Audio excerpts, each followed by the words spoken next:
Hello, everyone. This is Jeff from Irenicast. This week is going to be our final installment on our 4-part series on truth. This episode was recorded before the murder of George Floyd. This conversation centers around changing truths. And each of us on the show, we share our deconstruction process or our shift or our truth changes. Through the course of this conversation, as we each share our own individual stories, we begin to realize fairly quickly how our race, gender, sexual identity played a part in the impact that our truth change had on our lives. And because that becomes a large portion of the conversation that you're about to hear, we felt it would be disingenuous to not mention up front the murder of George Floyd and how relevant these themes are to us today and how much they are on the forefront of everyone's mind. But we also don't want to just leave it at that. And although we strive all the time here on Irenicast to make sure that we are valuing and lifting up people's voices from all walks of life, particularly those from marginalized communities and people groups. We want to make sure that we use our platform appropriately. And we feel that the most appropriate way that we can do that at this point is to highlight the voice of others. So in the beginning of the show notes for this episode, irenicast.com/168, and on our website, we are going to be cultivating an evolving list of anti-racist resources. And you can see the full list as it continues to evolve on irenicast.com/anti-racist. And if you go to our page, it'll be one of the prominent tabs at the top as well going forward. The situation that we find ourselves in right now is not new. It may be more prominent, it may be more visible, but it is not new. And there are wonderful and amazing and intelligent voices that have been speaking to us for decades about the issues that we see in front of us right now. So we want to share those voices. We want to share those resources that help all of us here on Irenicast strive to be anti-racist in everything that we do. So we encourage you to check out that list. We encourage you to educate yourselves. We encourage you to learn more about why we are where we are and what we can do about it. So again, that resource list will be found at irenicast.com/anti-racist, and it will be an evolving document, and we will continue to add to it as we continue to learn more ourselves. We hope that you find this week's episode encouraging and thoughtful and helpful in your journey wherever you may be. So without any further ado, here is our final episode in our truth series, Changing Truths.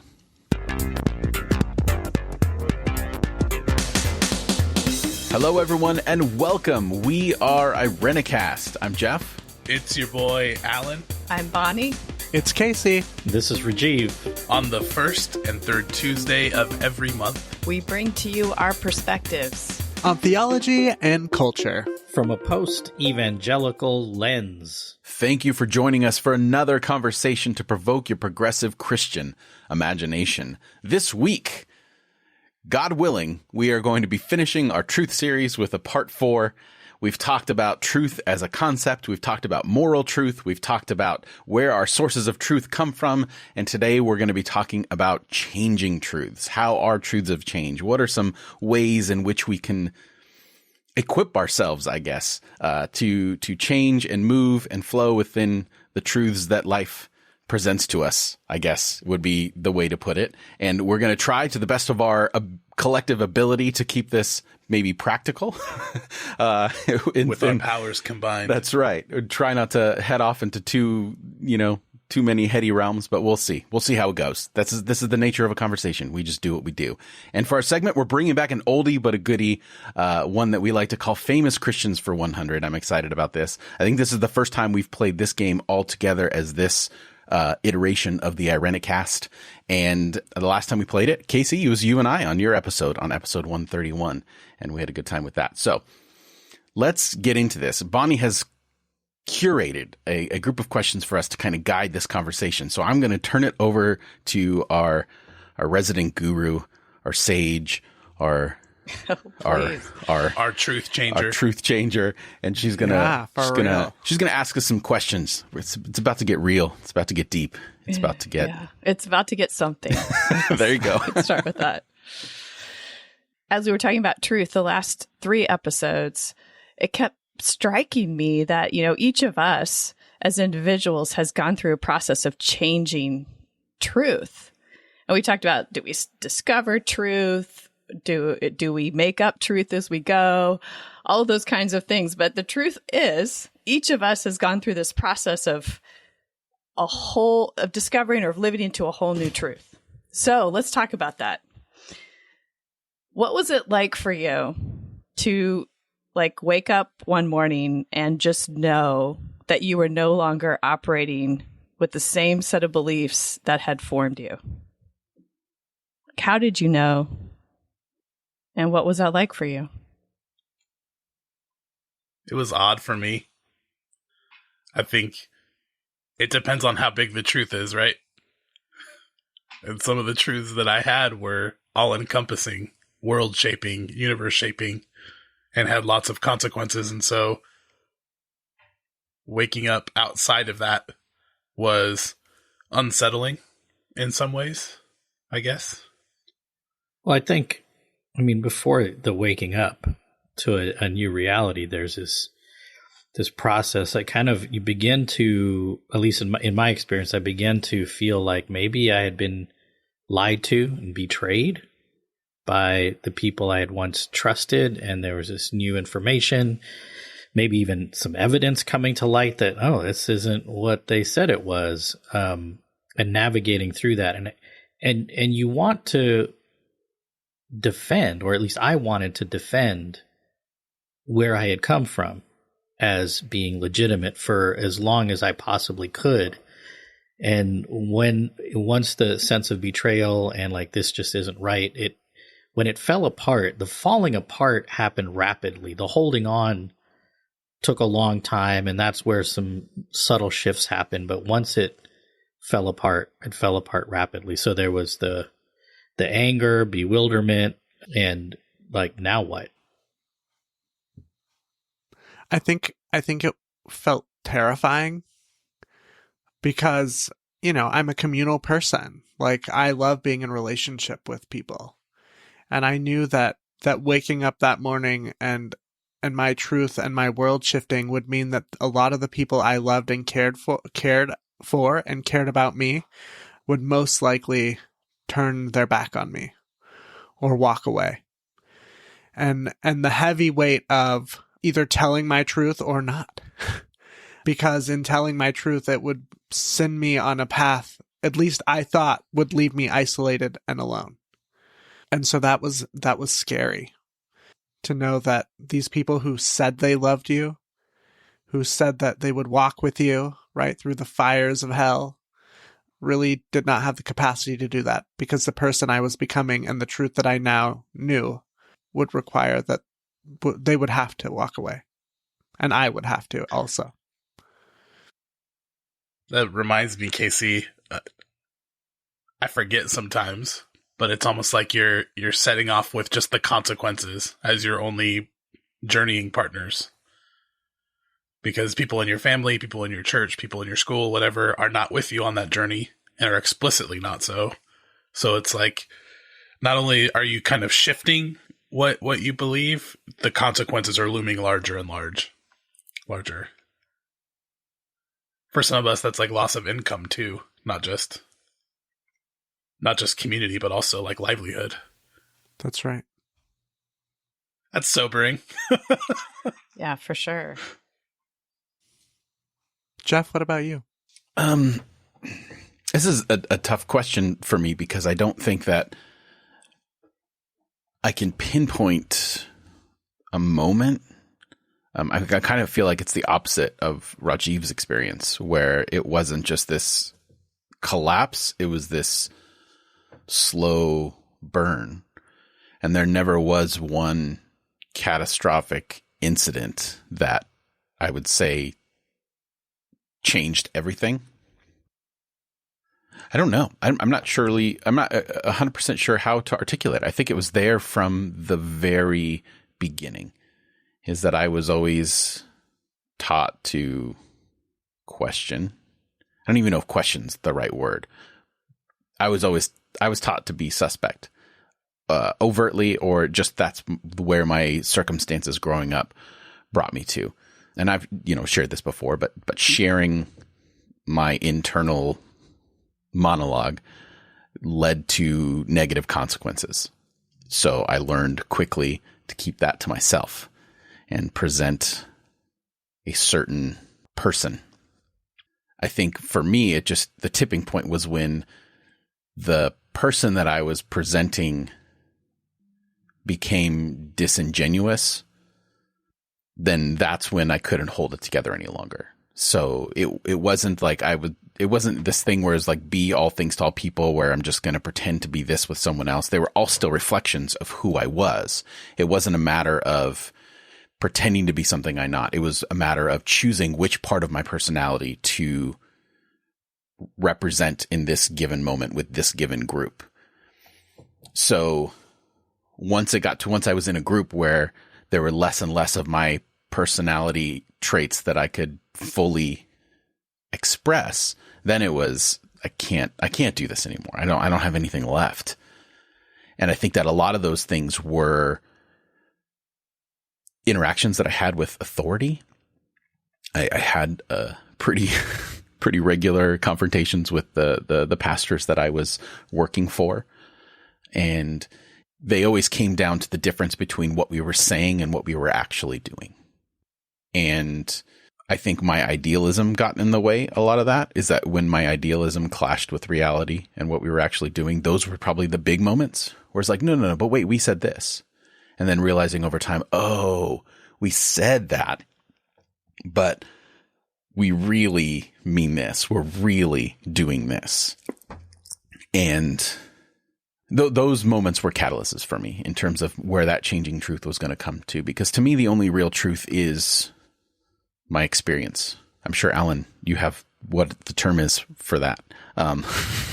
But I like, to me, that's just it. Like if I'm thinking something and I'm doing something and I hit something in my real life that doesn't match up with that, then I have to reevaluate those thoughts, because otherwise to me, they're just an exercise in, whatever. And I'm fine with that. Like I like doing that. I think that's fun, but I think that to hold on to anything that doesn't match up with my experience is, right or wrong, it's crippling, because your experience is you. Did you feel like it was choice? This shift? No, the shift wasn't a choice at all. The shift happened. What to do about it was a series of choices. Whereas everyone else in your life is telling you it is a choice. Well, they don't know what they're talking about. They literally don't know what they're talking about. Because some of us who are on the other side of things and don't want people to change, we're consciously making a choice to shove down some of our curiosities and doubts and cognitive dissonances. And, when I said that, like, my changing truth, it depends on how big the truth is. While listening to you, Jeff and Casey and Rajiv talk, I realized my biggest shift in truth happened when I realized I might not be married anymore. I remember waking up one morning and looking at my closet and seeing my clothes and her clothes and being like, there could come a day where it's just my clothes in the closet. And like, what does that mean about me? Am I going to be able to survive? Will I be able to emotionally cope? Like, what are all the practical things that will happen? And I felt in my body kind of a response. I never really had that with my changing faith, just because I still feel held by the universe. Little baby Alan held by the entire universe. Like, whatever. I was always very fond of physicists, especially like Richard Feynman and others who said things like, whatever was true when I was born is still true. And I'm just getting to know it. And it's going to be true when I die. And so I felt like, that Rajiv mentioned this need to defend. And I've been in those places, even on this show. If you go to depends on which episode you're on. I'm defending what I think, because that's the way that I was raised with brothers. But ultimately, when it comes down to it, I've never felt like the truth ever needed to be defended. If something is worth believing, something is worth holding on to, it's self-evident. But when it came down to like my truth about my life and who I am, I understood myself as being a married person because I got married at 19. And so when I realized there was a future where that wasn't true anymore, like kind of even warming up to that idea was hard, and it was an embodied experience. Yeah, as I was listening to all of you, my experience of transition didn't feel like it involved choice at all, but it was very much, I was very much the center of my own agency, but it wasn't about choice. And I think that, it's hard to, I'm not sure what language to quite put to that, but I do remember being lured. That's the word that you've heard on this podcast before in relationship to process theology. But I do remember feeling like there is this yearning or drawing out that's happening within me and is causing me to go into these different avenues of thought that I told were wrong or would lead me down a path that would end in destruction and hell and, all the worst things you can imagine. And yet I felt like I had to go. I had to go. To be a human being, to be alive, I had to go. Yeah, it was like drinking water. It felt like that sense of urgency within me. That's partly why I asked you, was it a choice for you? Or how would you describe that, When you asked that, the first thing that came to mind was, and that this is going biblical on you, but was the prophet Jeremiah, where he's like, I want to stop this. I don't want to do this anymore. I don't want to be your mouthpiece. I don't want to do this work because all it leads for me is suffering, but I can't. There's like a fire in my bones. There's something that won't let me stop. And I feel like that's been a constant in me, is that at some point I was set on this path where these are things that have to be a reality.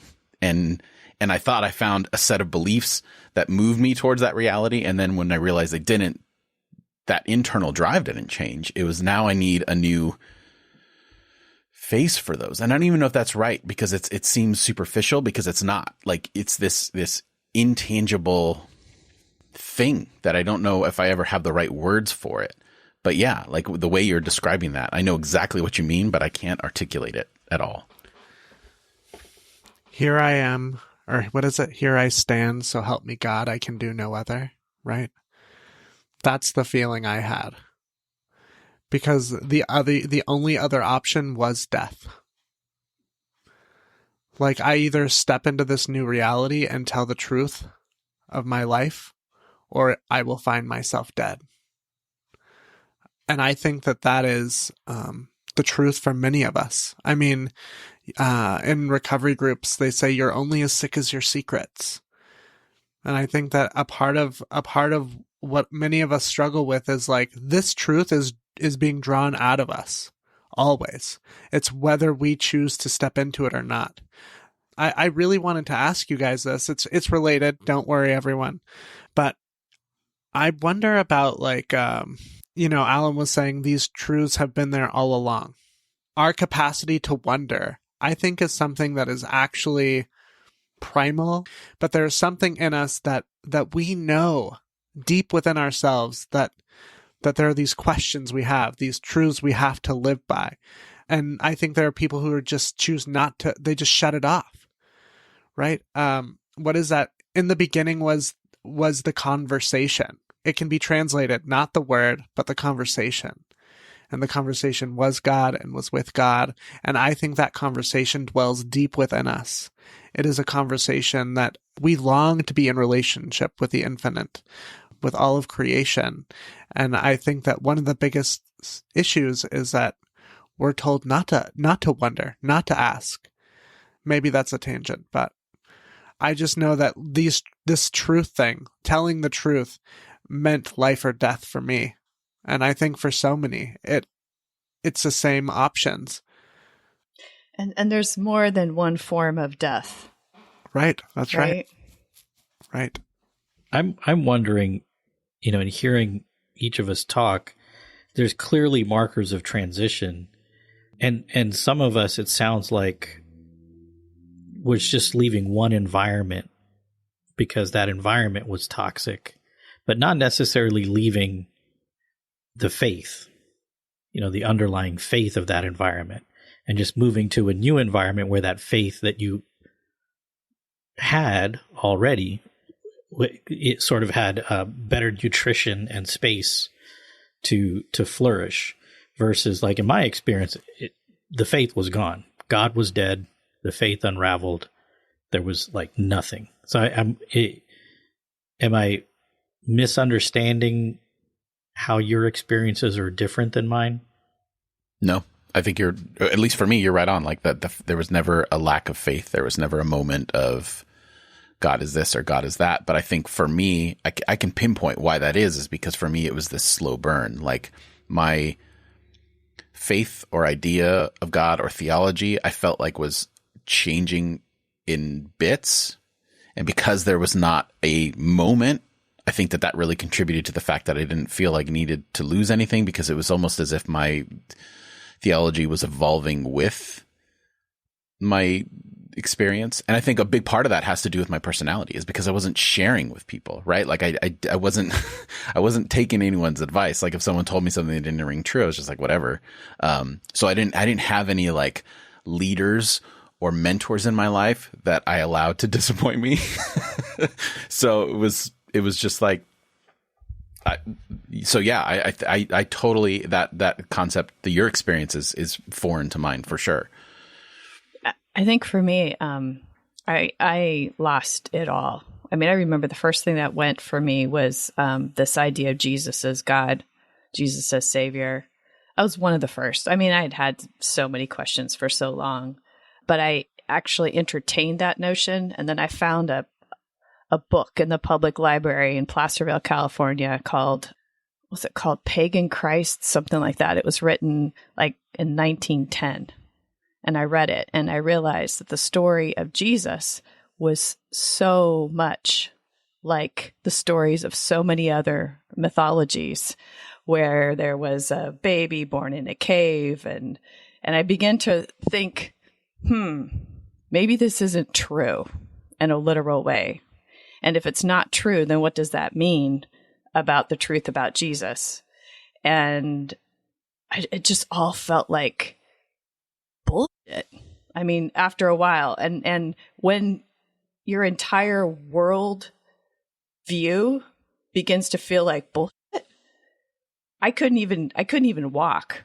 You know, if it just everything about the floor dropped out, and it was so disorienting and so like problematic that it's hard to even, like, it's not a space I like to go back to and think about.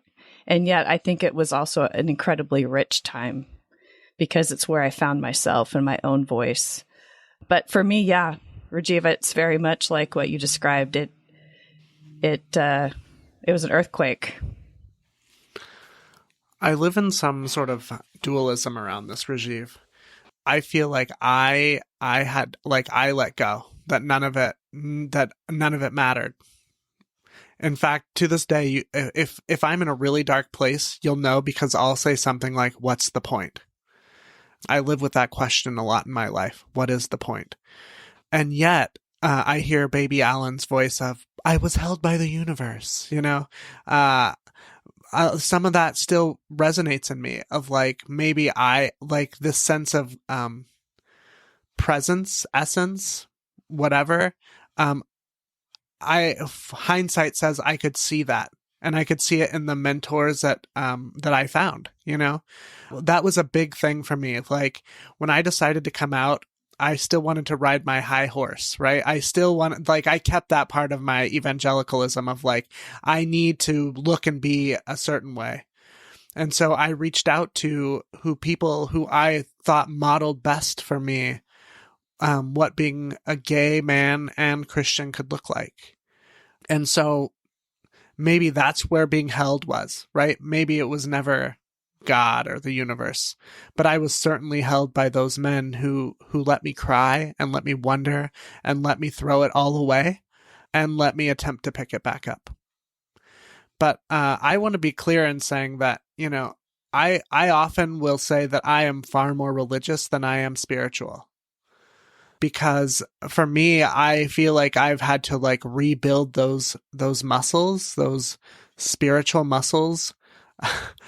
That sounds so stupid, but it's like a practice. Like I just keep showing up. I keep, you know, doing the things that I think Jesus invites us to do and hoping that I can find my way back to something that speaks to something bigger. Some days it works, and some days it doesn't. I'm still in that process, and I don't think that should be a big thing. I don't think people should be like, "Oh my God, Casey is like an atheist or whatever," because I'm not.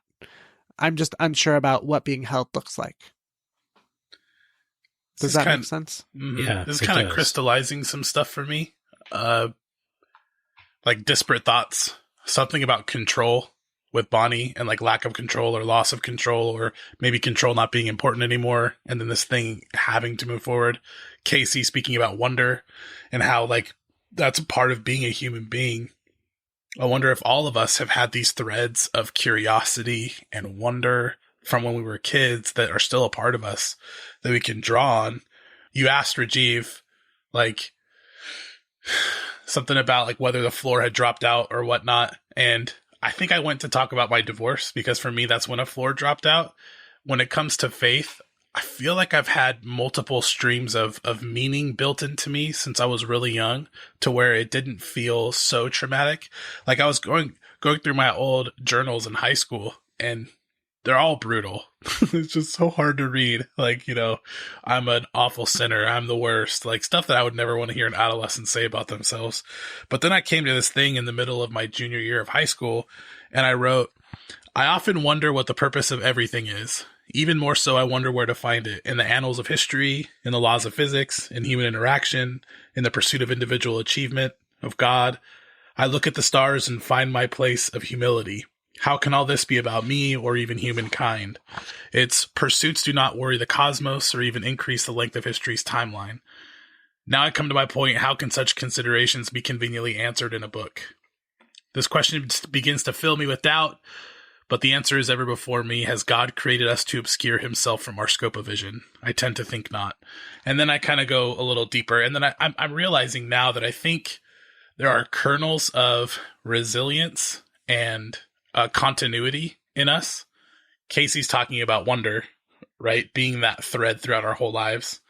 At some point, maybe it got squashed or, you know, put into a certain box. But for me, there is something true, Bonnie, about it. On some level, it's about control. I have to, like, my present development is about coming to grips with, you know, we're leaving environments that said human responsibility, like individual responsibility and control are everything. You're making decisions every day on whether you believe or not, whether you're going to obey or not. And there's an ignoring all of context, all the systems that are participating in our lives, and then also the gray areas. So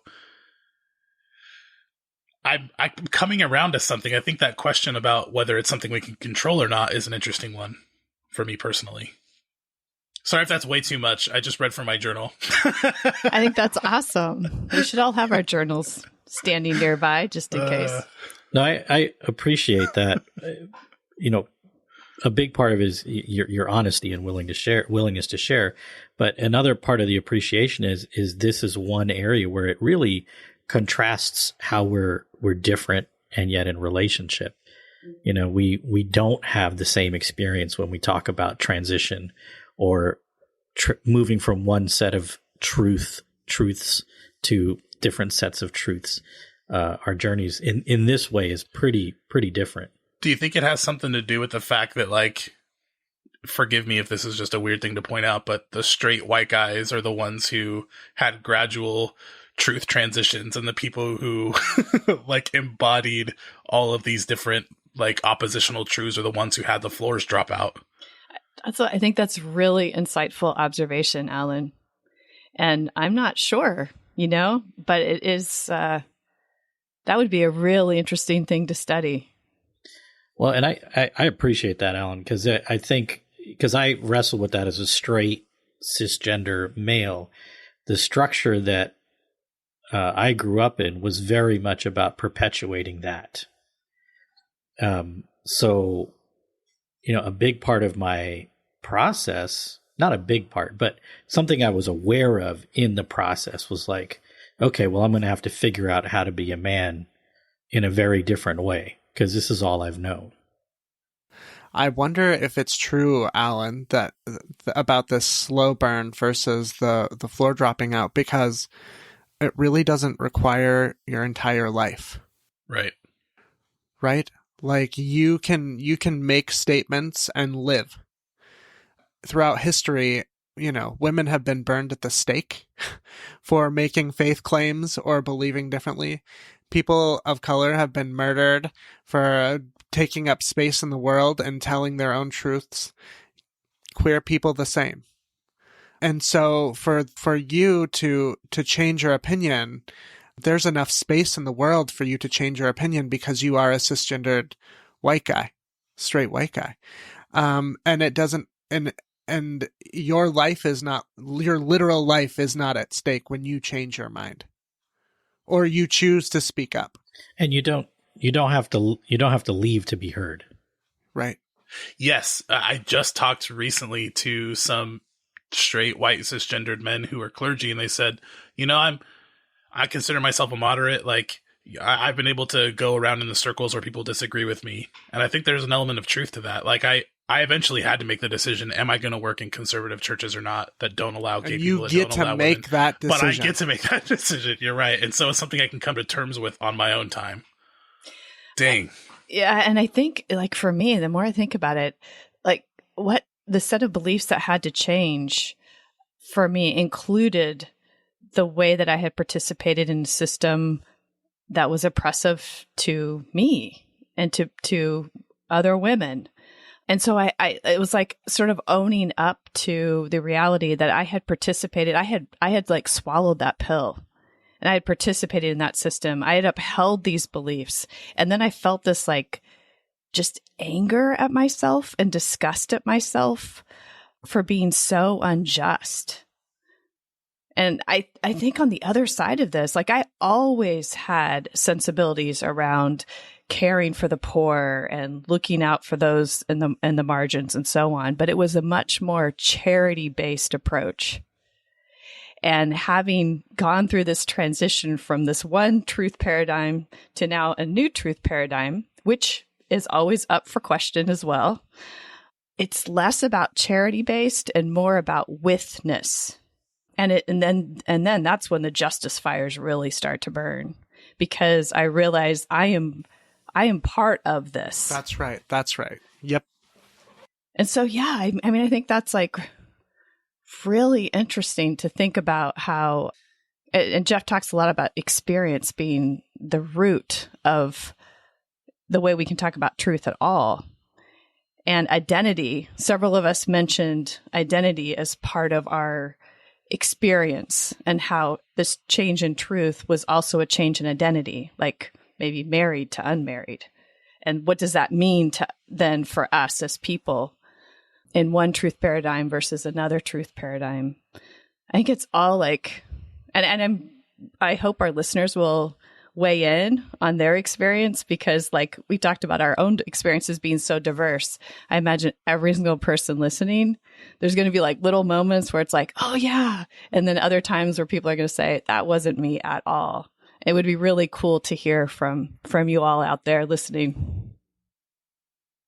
Yeah, for sure. And Alan, like one of the streams and some of the ways that you've been talking is you've been using the word embodiment, and then when you ask that question about, the two of us having this more gradual shift where the bottom didn't fall out and stuff like that, is I feel like I've had the privilege my whole life to avoid embodiment. My body has never been an issue. It's never been a subject of ridicule. It's never been a reason for any kind of action towards me. And there's a lot of safety in it that I'm realizing. Like embodiment is something that I'm like literally just now learning, like this current phase in my life. And it's something that's super difficult for me. Embodiment, you mentioned earlier, like listening to your body. And I don't listen. Like, I don't want to listen. And then realizing after, Alan, you asked that question, like, well, how could, like, that's such a privilege to be able to avoid and not have to think about, because there's never an external voice that's calling me out on that. And I always have to remember that those things are connected in a way, and that I've had a lot of opportunity in that, and that my deconstruction or changing of truth or whatever we want to call it was pretty, even though it was marred by personal tragedy in certain places in my life. But even that tragedy was on the backs of someone else's body. When my wife miscarried, and I was there and I was affected by it, but not in the same way. And I don't know, and probably will never know, what that feels like. Well, I don't want to push too hard, but I've been realizing lately, like, in this whole conversation around fat phobia and the stuff that's happening right now in our different circles, tapping into the fact that, like, I was always a fat kid. I've been fat my whole life, and I have been judged for that since I was very young, and put on the outside of certain communities, and looked at and told things. And I think all of us, to some degree, can probably find somewhere where we've gone through the cycle of shame or difference or otherness. And I think, our steps to maturity are always immature. It's immature for me to be like, oh, wow, your experience as a woman or a queer person or a person of color, like me connecting with that through my experience as someone who's been in a community that's outside of the norm. I think that you have to go through those, like, immature connections to kind of open up your consciousness to be like recently hearing people talk about, fat shaming and fat phobia when the people are not themselves fat. Like, that was a weird experience for me. I was like, is this what it feels like? Is this what it feels like to have people who are, token in conversations, and people who are not a part of the community doing their own work and feeling like just so disconnected from it? Like, okay, go let them all work it out themselves. Don't come to me as a resource. Like, all those different questions that, like, I kind of hear in different areas. So maybe, not to push you, Jeff, but, like, anyone listening, and also maybe you, connecting to those places where you have been experienced exclusion is something to kind of meditate through and think deeply on. No, I appreciate the push, because when you're mentioning that, like, that is also outside of my experience. Like, I maybe personally I felt you had body images, but it was never an external thing. And I feel, I don't know, lucky and guilty about that all at the same time. But you're right. Like, none of that has influenced my faith journey. None of it. My body has not entered into it, so I can easily ignore it. And if I could be clear, like, the fat phobia thing hasn't affected my faith journey that much, because it's not like that's on the outside of church experience. What brings me back to Jesus, by the way, everyone, is this idea of this requires your whole life. This might require your whole being, including your body. And when I was moving through my truth, I kept coming back to that Jesus understood what it meant to live truthfully. Your truth might require your whole life, your whole body. And that meant something to me. Like, I needed to know that my truth was worth my whole life. And I think that's, so when I started doing organizing, I was a community organizer before I was a pastor. And I often say that I think that organizing prepared me to be the best pastor I could be. And when I was being interviewed, they said, what is your relationship to immigration? What is your relationship to mass incarceration? Because those are the things that I would be working on. And my response is nothing, right? Nothing. I have no relation to that. But I do know the pain of what it means to live on the periphery and have a society leave you for dead. And I'm willing to sit and listen and hold space for any person and learn from them. Sit at their feet and allow them to tell me their story, and and I will believe them. Like, that is my commitment to this work. To always listen and to believe the stories I hear and honor them with my body. And I think that that's the invitation, Jeff, and for others who would say like this isn't my experience. But as you begin to hear truths, how do you hold those truths, and how are you willing to put your body on the line for the sake of for another? That's very Jesus-y. That's awesome. Casey, as you were saying that, I think the most profound lesson that I learned as a youth pastor, that I think really laid the groundwork for me to be able to be in that place to just listen, is being a youth pastor, and recognizing that the first lesson that I learned when I was working with adolescents was, it doesn't matter if it's true or real, if you discount their experiences, their relationships, their boyfriends, their girlfriends, all the quote unquote drama that happens in high school, and you discount it and you try to take them beyond that, you're doing them a disservice, because you're denying and not acknowledging the reality that they actually live in. And you're doing that from a place of privilege. And that posture, I think, is what made me so uncomfortable going forward in church, and probably informed a lot of where I ended up.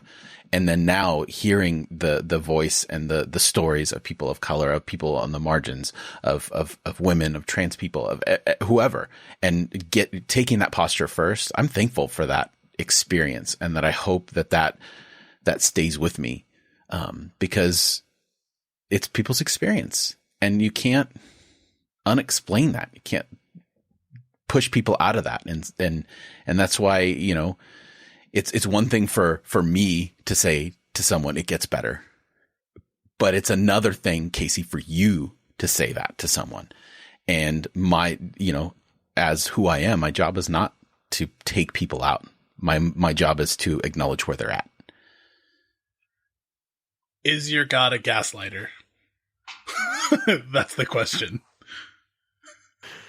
We've moved from is your God a dick to is your God a gaslighter? Yeah, All right. Same thing. No, your experience doesn't matter. You didn't feel that. You didn't experience that. That's not true. I feel like I have worshipped that God in the past at different times. Mm-hmm.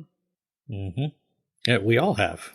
So it's a completely different experience than, I imagine, to realize that you're saving your own life, and to realize that you're saving other people's lives, other people whose lives are just as important as yours. And I think we're sort of always living in that tension between those two, and of the ways that we're privileged and the ways that we're not privileged, or the ways that we're the parts of ourselves that we might even hide that are unprivileged. I think that's why I have been pushing all along throughout the Truth episodes to talk about being in relationship, right? Because it's not just you alone.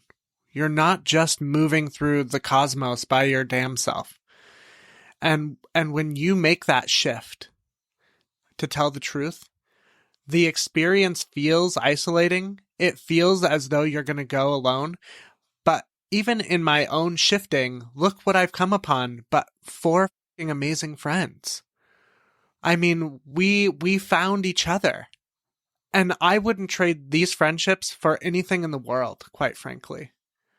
That's something that I would tell anybody who is on this journey, who is sitting at home, who's maybe sitting on their truth, who's, we've heard from people who, there's a teenager who used to sit in their closet and listen to our podcast, right?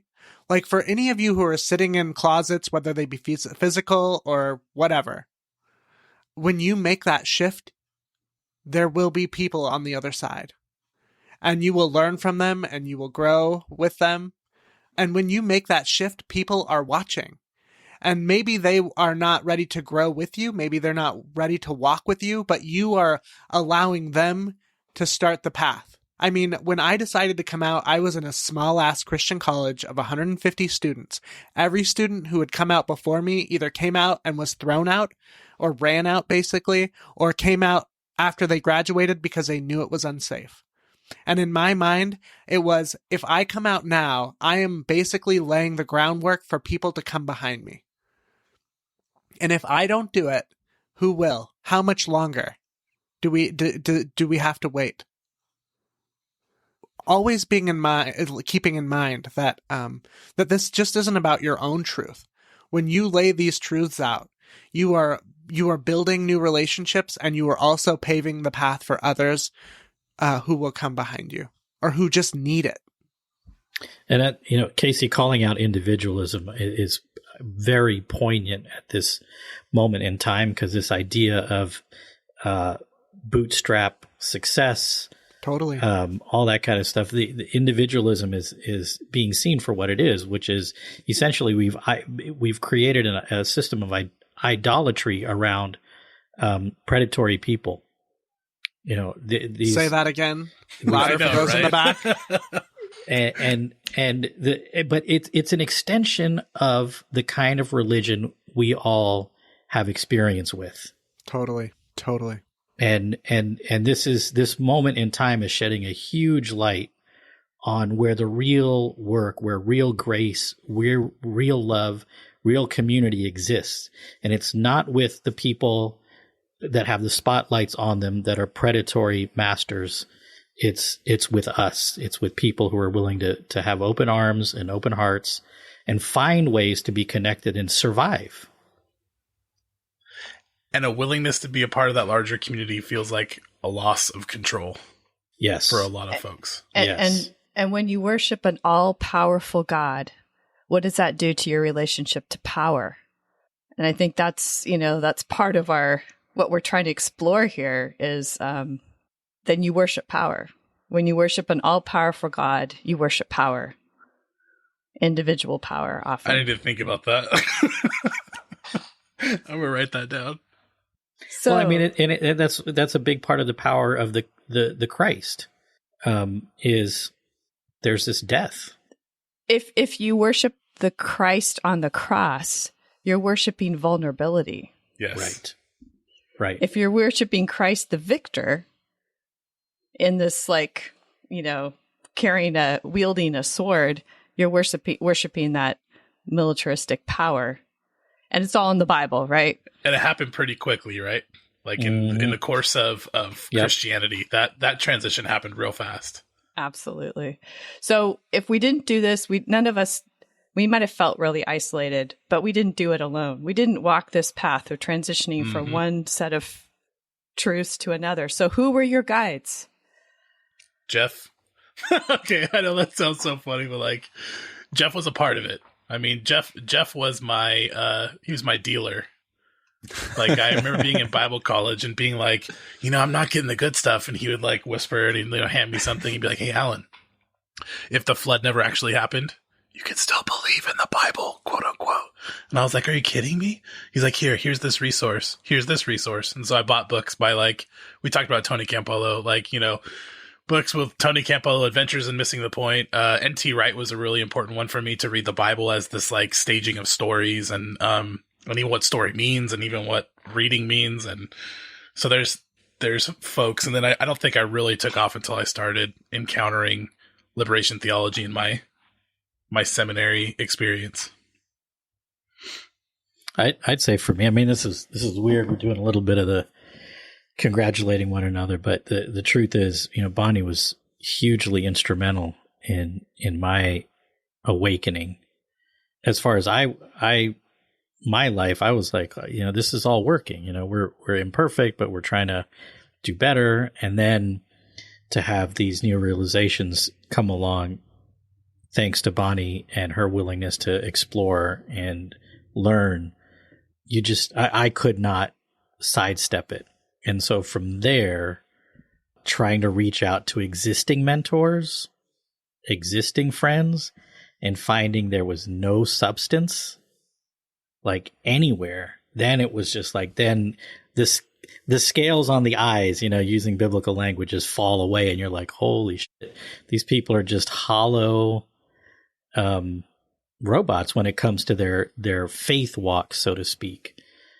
So, but then to have to, probably the biggest space of that was a void was going from thinking you had something legitimate and true and honest and well-formed to okay, that's not real.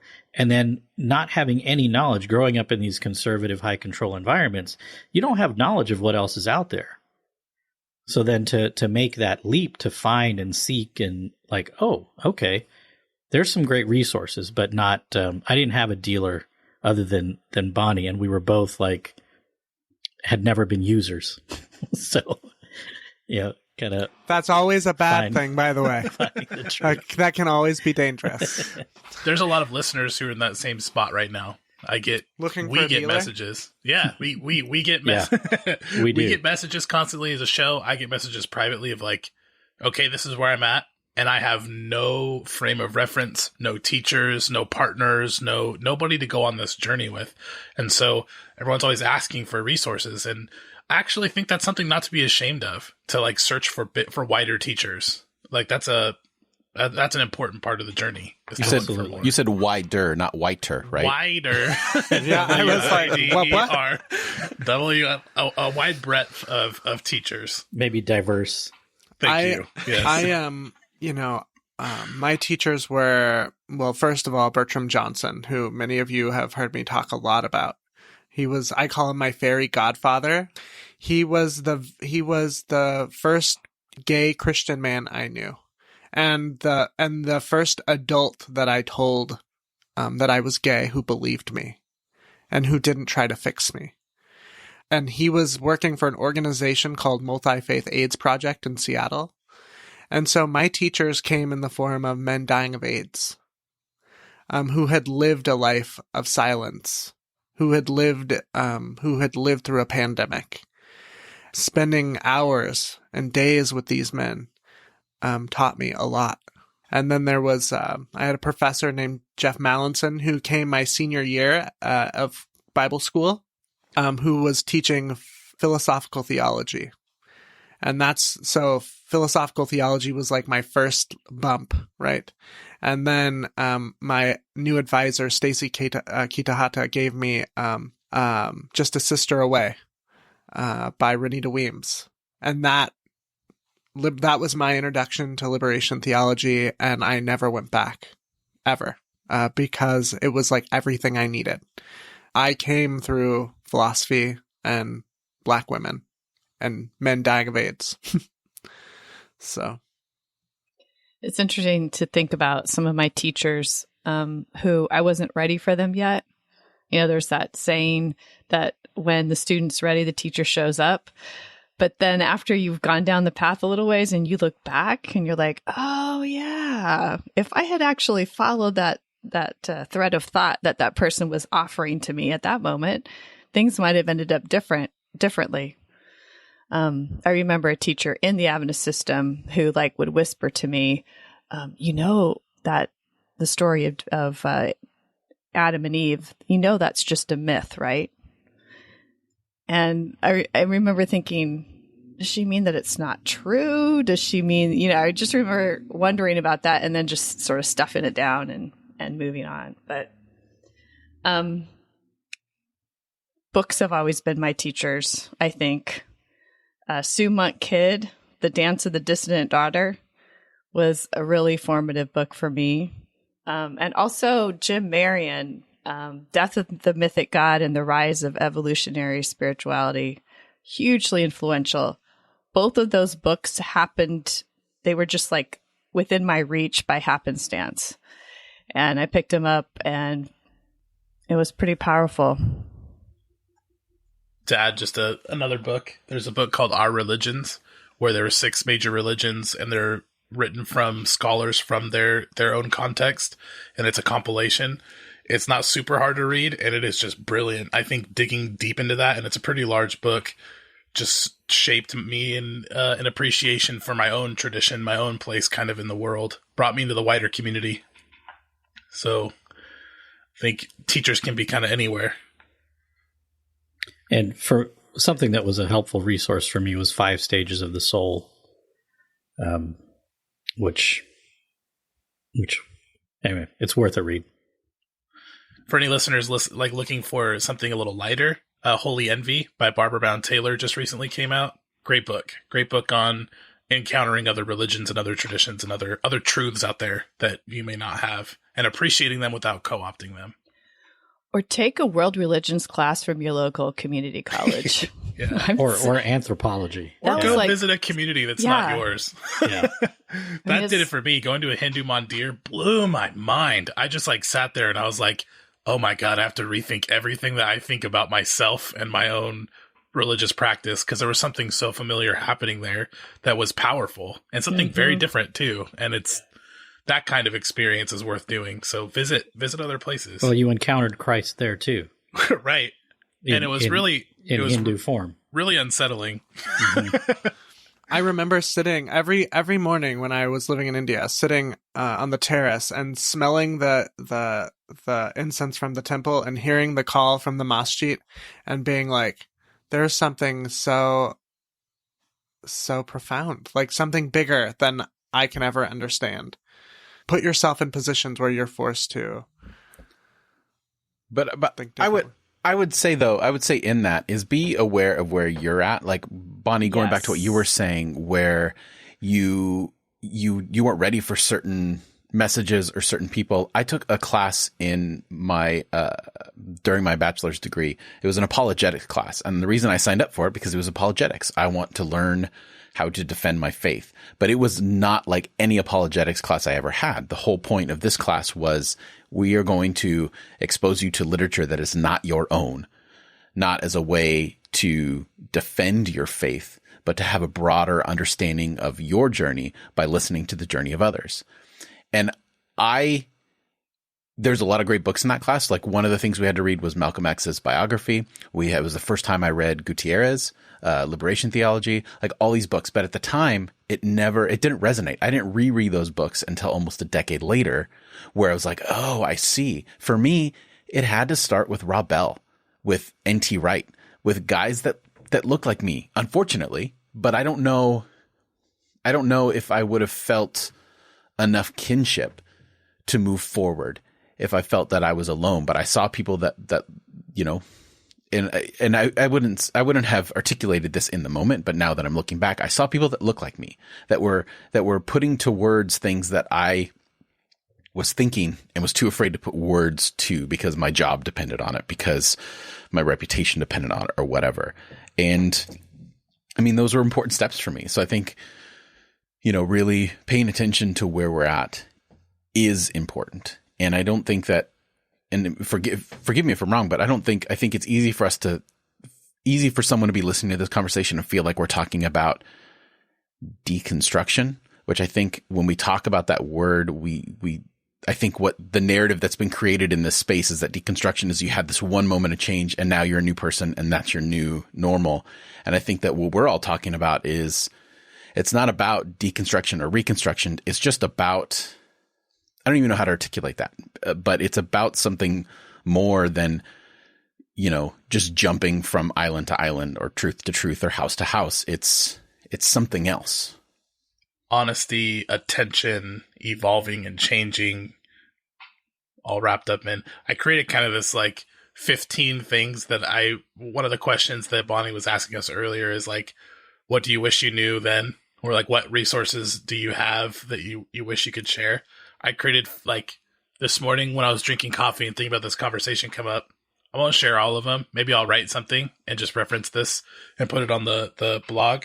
But I read these compassion cards in the morning by Pema Chodron that use Buddhist teaching in the Lojong tradition. And so it's called Lojong, and it has these sayings and some explanation on the back. And they're really nice reminders and pretty powerful for kind of orienting the day. And I came up with a few for people in spiritual transitions. And is it okay if I share one or two of those in this space, or should I just post them? Because this, you know, we can tend to be long-winded. Share your favorite, Alan. My favorite? Give us my the highlights. 1 out of 15? I'll just share just a few. Try to embrace a sense of adventure in the midst of uncertainty. Be curious, not judgmental. Have compassion for yourself and for others on the journey. And what that kind of means is bow to as much as you can in your tradition, even when leaving it behind on the roadside. Acknowledge it. Some stuff you have to burn down, right?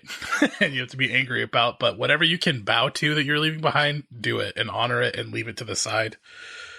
Let go of shame around your earnestness and your ignorance.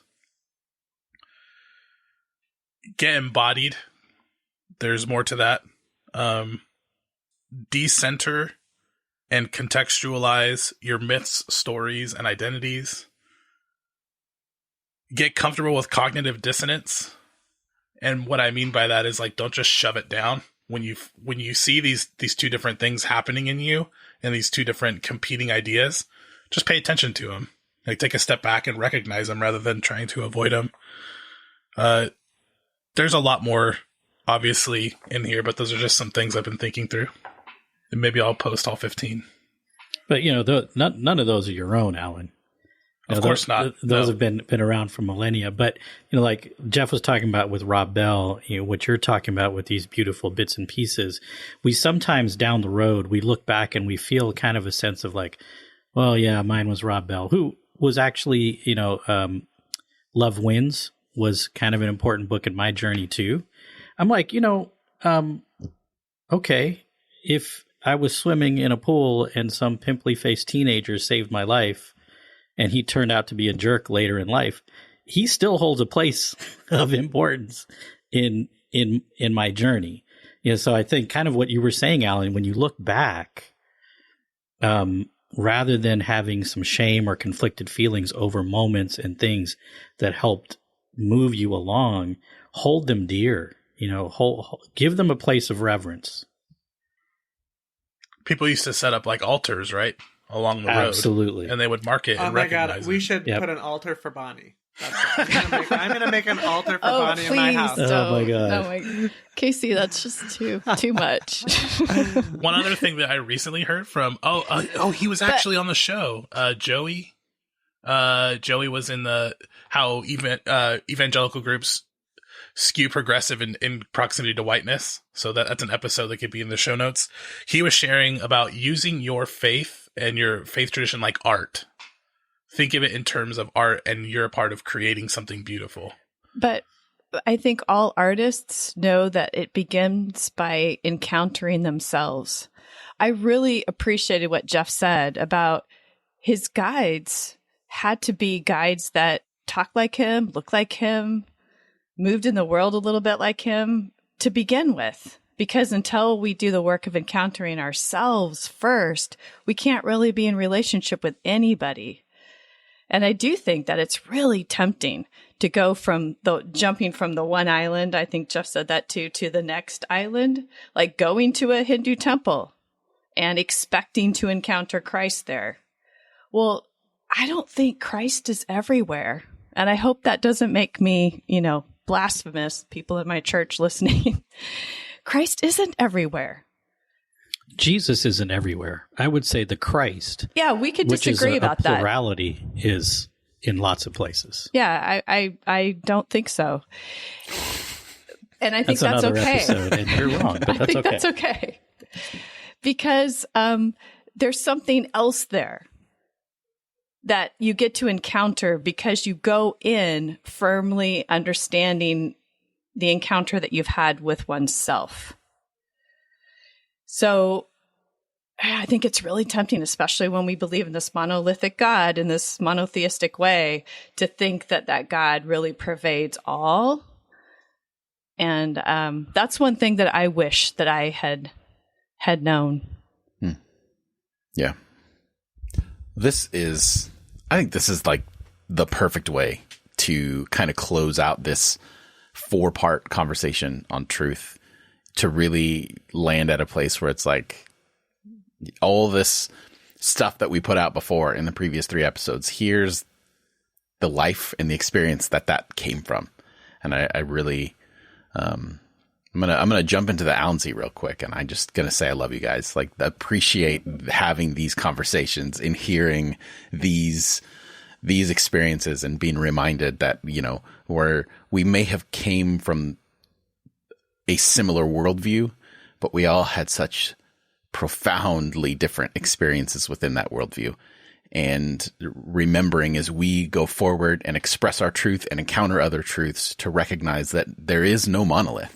There is no two peoples whose experience and walk through this journey is the same.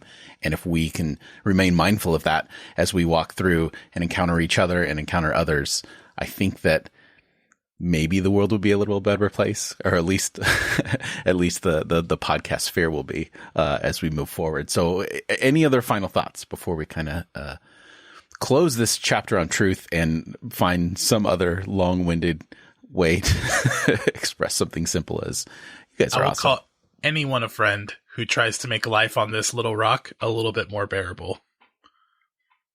Yeah, I agree. Thank you so much for being part of this journey with me, because now it really does feel like, rather than having a guide that I'm trying to follow, I feel like I have all of you to walk with and to teach me along the way. I call Samwise. That's what I want to be. Casey, come on. He's the best character. He is my favorite character. I think just, wherever you are in your process, know that it's a forever process. Rejoice in every moment. You can find a reason to rejoice.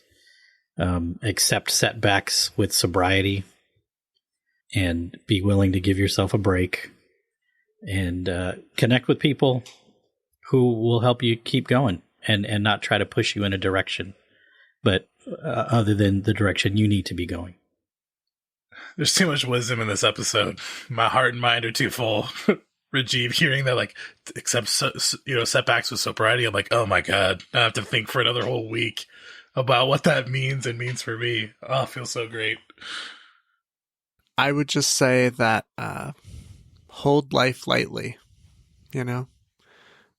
just enjoy the journey, and know that if you don't get it right today, there's always tomorrow, and even tomorrow might suck, and that's okay. Just keep going. And tune in every single month.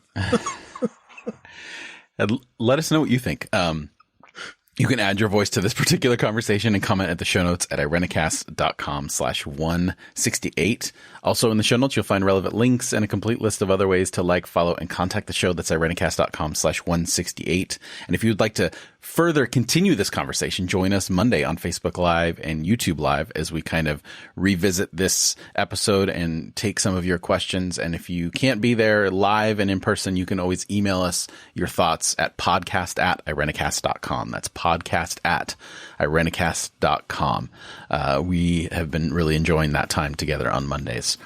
On the other side of the music, we will be playing a game familiar to those that have been listening to the show for a long time. It's called Famous Christians for 100. Stay tuned.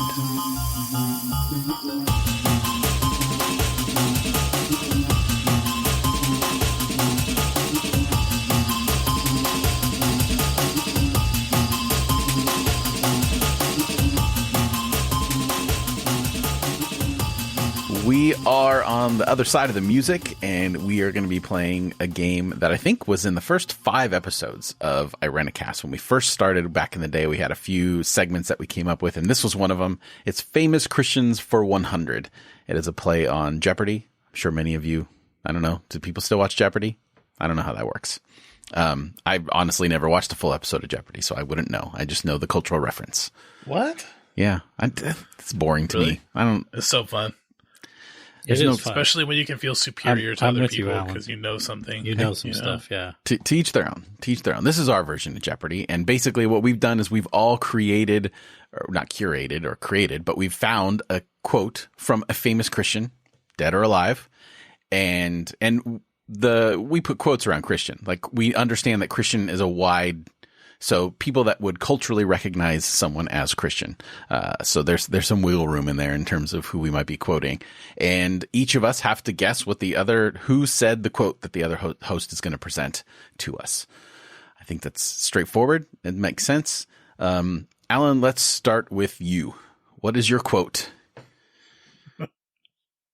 I was going to try to do something from Frank Peretti in some novel somewhere, This Present Darkness, but I decided to go with something different. So here we go. And you, by the way, when you answer, you have to say who is, or it doesn't count. Okay, that's how it works, Jeff. That's No, how you Jeopardy don't. Works. You can do whatever the heck you want. There is a reason Christianity is violently opposed in our world, while other religion philosophies are tolerated. Biblical Christianity evokes violent responses from some people because only in Christianity is there an let me say this clearly. Because only in Christianity is there an absolute right and wrong. People hate the Bible and Christianity because of the law of God. Allen's Journal circa 2005. I was going to say 2016. You'd have to go 2002, man. No, that's 2002 status for me. John MacArthur. Pat Roberts. Franklin Graham Jr. Nobody has said who is yet. John Piper. Who is John MacArthur? That's a great question. Who is he really, though? He doesn't even know, honey. He doesn't even know. The quote comes from Carmen. Oh. That's a good one. Music. That's a deep cut, Alan. I love it. I think we all know Carmen. You all have heard Carmen's Trump song, right? Oh my god. No. Oh, Goodness. It's My life's awful. about to get better. But I'm gonna Nope. you go on YouTube and put Carmen and Trump, and it is whew. Nope. Yeah. Just say no. Don't add your click to that nonsense. That's right.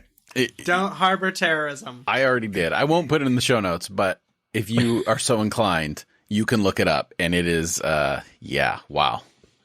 I will look that up, and I just want to say I appreciate Carmen speaking into our conversation about truth. Only in Christianity is there absolute right and wrong. That's why people hate us. Where in history has Christian had violent reaction? It's like where?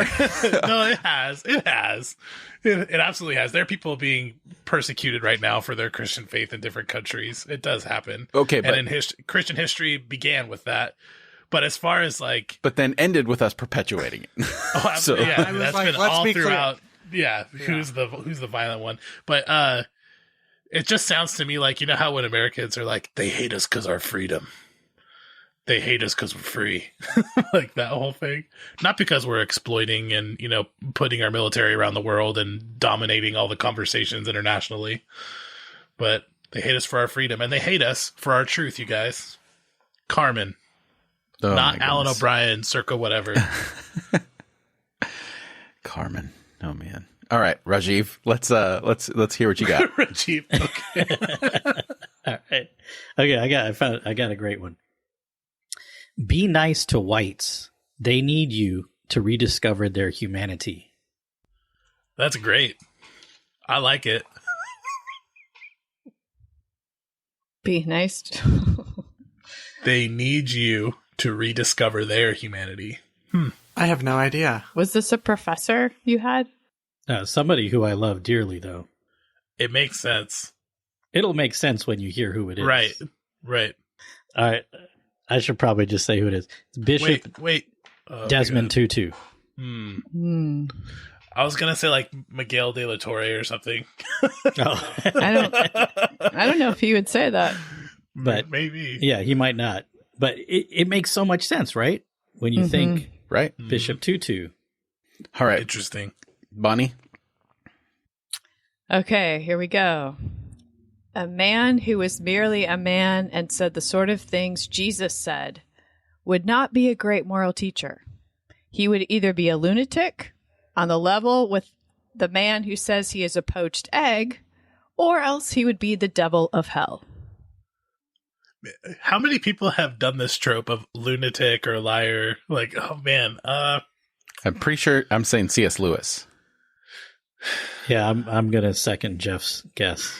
Third. I don't know, Rick Warren. C.S. Lewis is correct. Rick Warren. That's a mere Christianity, right? popularized- Mere Christianity. Is that where that quote comes I from? think so. I think so. Yeah. Yep. I'm preaching on I should have. Jesus as lunatic. You know what's so. the giveaway there is the poached egg thing. Right. I should have thrown back a little bit further. Yeah. All right, Casey, what you got? Frankly, condoms are a very, very poor protection against sexually transmitted diseases. Whoa. Mike Pence. Who is Pope Francis? Who is Mike Pence? I think that sounds like Franklin Graham. Yeah, because he said frankly like that. I almost said that too. Can I give another guess? Yeah, go for it. Mother Teresa? I mean, you're not wrong, but it was. Bonnie, do you have a guess before I tell everyone? I have no idea. It is the Christian supremacist himself, Mike Pence. Oh, I You got called it it. right. Yeah. Yay. He really said that? He sure did. He said it Man. in 2002 on CNN. God. Mike Pence circa 2002, you know. But not change. I mean, 2002, 2020, same. Dang. I was just thinking we were joking about Alan 2002, Mike Pence 2002. We might have been friends. Maybe. probably. Yeah, you know, maybe we should do an episode on sex in general. That would be interesting. Yeah. We've talked about that years ago, and I don't know if I was ready for it, to be enlightened, you know? Or just generally talk about it. I could talk about sex. It's just like poop jokes and stuff that I can't talk about, you know? That's the difference. Well, for some people, that's one and the same, Alan. I'm not here to shame anyone for what does it for them, okay? All right, Jeff. All and right. now to you. Okay, so my turn. Here's my quote. If we try to rescue God from his sovereignty over suffering, we sacrifice his sovereignty to turn all things for good. Who is John Piper? I don't I'll know. give you- Sovereignty is a big word if it's Franklin Graham Jr. He doesn't use big words very often, so. I'll give you each $5 if it's not John Piper. And whoever guesses it right, I'll give you 10. Look, I'm telling you right now, you better be ready to Venmo me if it's. It I'm sounds open to like that. just about every I know, theologian that it's I've like- ever read. Who is John Paul II? Hate not Catholics over here, Reggie. What's going on, man? Just throwing him in, bringing him into the Protestant conversation. Yeah, I don't know. Alan, you're too good at this game. It is John Piper. Can I tell you why I knew that? Well, first of all, I read a bunch of his books way back when. His whole perspective, Casey, don't take a deep breath and look away. Look straight into my eyes when I talk about this, okay? How dare you? John Piper's idea is that everything is for God's glory. Everything that's ever happened or ever will be is 100% only and primarily made for God's glory. So he talked about being a Christian hedonist, enjoy life because it's for God's glory, embrace suffering because it's for He and God's God get to glory. be narcissists together. Right. So Right. God micromanages the world to extract, to suck out of it the most glory that God could. It's unfortunate. I just think it to me this quote embodies this scene from The Office where Michael Scott is hiding behind a door Yes. with Andy peeking around the corner, and he turns to the camera and says, "How can one person be so self-unaware?" And to me, like, if God has sovereignty, how is it under threat all the time? Like, it just the whole like quote of that. It's like, what? That doesn't make any sense. It's the embodiment of how can someone be so self-unaware. It just makes me giggle because it has to. Otherwise, it'll make me cry. All right. Well, that will do it for us this week. This was a wonderful journey through truth that we had. I enjoyed every moment of it. So that'll do it for us this week. If you enjoy Irenicast and you would like to join the work that we are doing, please consider donating to our PayPal link at irenicast.com/PayPal. And we want to thank in particular David Shepard for his donation on PayPal. We really appreciate it. Thank you so much. We're committed to keeping the show for free for listeners, but there are costs involved and your financial support helps. It's irenicast.com/PayPal. Irenicast is also a nonprofit organization, so your donations are tax deductible. For more information on other ways you can partner with the show, please go to irenicast.com/support. You can also support the show by simply just making sure you're subscribed to the show and never miss on an episode on whatever listening platform you're on. And if you can, leave a rating and or review. So for this week, I'm Jeff. It's your boy, Alan. I'm Bonnie. It's Casey. Peace, love, and hugs. This is Rajiv. Thanks for joining the conversation.